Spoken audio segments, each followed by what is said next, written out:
Now the reason behind not playing notes that mark with X and only play strings and notes that start with 0 when you're playing a chord is because of communicating the root sound first. What I mean by root sound, all chords that we learn so far and in the future, you would have a root chord that determines whether it is in the key of E, D, C or F. Regardless it is a C sharp or C flat or whatever combination of chord it would be.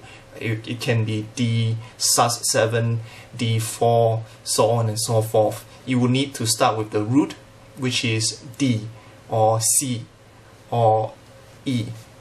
So for this example, D, in the chord of D, the note that have to ring first must be the note of D.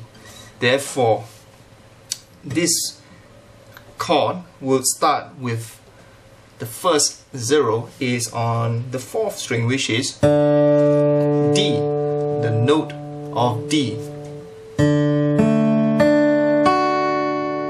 Now we omit this 5th string and 6th string because one of the notes doesn't belong to the chord of D, which is this string. This string is an E note and it doesn't mix very well with the key, the chord of D. Therefore, we don't play that. However, for this string, which is the A string, that actually belongs to the chord of D. But why we are not playing that is because, as I say again, you want to sound the root note first. If we include this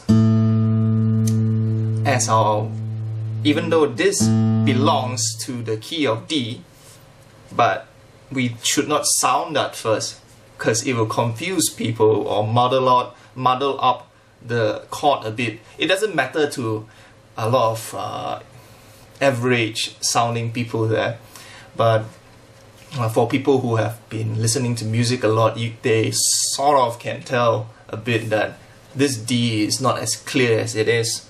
For example, if I play D but starting from the 5th string,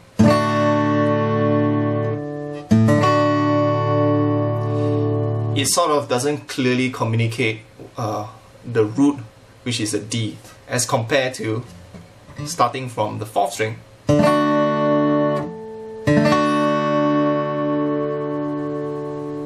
Hence, therefore, those notes, 5th string and the 6th string, we omit and we don't play them when we play in the chord of D. When we're doing our strum, try our best to start with the root note, or when we pluck.